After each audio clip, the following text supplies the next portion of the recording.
സങ്കീർത്തനം 25. വഴി കാട്ടണമേ.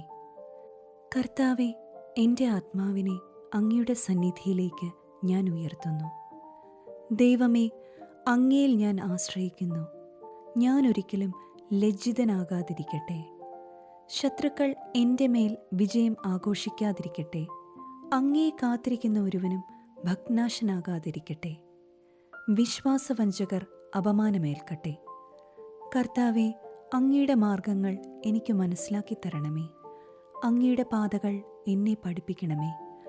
അങ്ങയുടെ സത്യത്തിലേക്ക് എന്നെ നയിക്കണമേ, എന്നെ പഠിപ്പിക്കണമേ. എന്തെന്നാൽ അങ്ങാണല്ലോ എന്നെ രക്ഷിക്കുന്ന ദൈവം.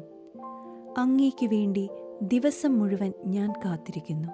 കർത്താവെ, പണ്ടുമുതലേ അങ്ങ് ഞങ്ങളോട് കാണിച്ച അങ്ങയുടെ കാരുണ്യവും വിശ്വസ്തതയും അനുസ്മരിക്കണമേ.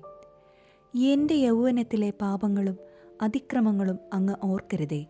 കർത്താവെ, അങ്ങയുടെ അചഞ്ചല സ്നേഹത്തിനനുസൃതമായി കരുണാപൂർവം എന്നെ അനുസ്മരിക്കണമേ. കർത്താവ് നല്ലവനും നീതിമാനുമാണ്. പാപികൾക്ക് അവിടുന്ന് നേർവഴി കാട്ടുന്നു. എളിയവരെ അവിടുന്ന് നീതിമാർഗത്തിൽ നയിക്കുന്നു.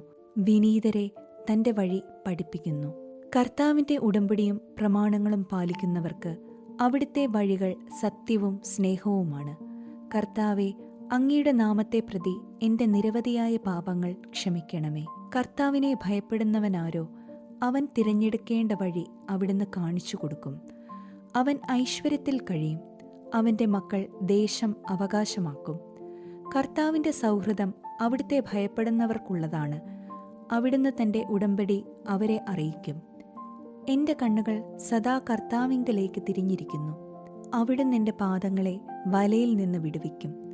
ദയ തോന്നി എന്നെ കടാക്ഷിക്കണമേ. ഞാൻ ഏകാകിയും പീഡിതനുമാണ്. എൻ്റെ ഹൃദയവധകൾ ശമിപ്പിക്കണമേ. മനക്ലേശങ്ങളിൽ നിന്ന് എന്നെ മോചിപ്പിക്കണമേ. എൻ്റെ പീഡകളും ക്ലേശങ്ങളും ഓർത്ത് എൻ്റെ പാപങ്ങൾ പൊറുക്കണമേ. ഇതാ, ശത്രുക്കൾ പെരുകിയിരിക്കുന്നു. അവർ എന്നെ കഠിനമായി വെറുക്കുന്നു. എൻ്റെ ജീവൻ കാത്തുകൊള്ളണമേ. എന്നെ രക്ഷിക്കണമേ. അങ്ങിൽ ആശ്രയിച്ച എന്നെ ലജ്ജിക്കാനിടയാക്കരുതേ. നിഷ്കളങ്കതയും നീതിനിഷ്ഠയും എന്നെ സംരക്ഷിക്കട്ടെ. ഞാൻ അങ്ങയെ കാത്തിരിക്കുന്നു. ദൈവമേ, ഇസ്രായേലിനെ സകല കഷ്ടതകളിൽ നിന്നും മോചിപ്പിക്കണമേ.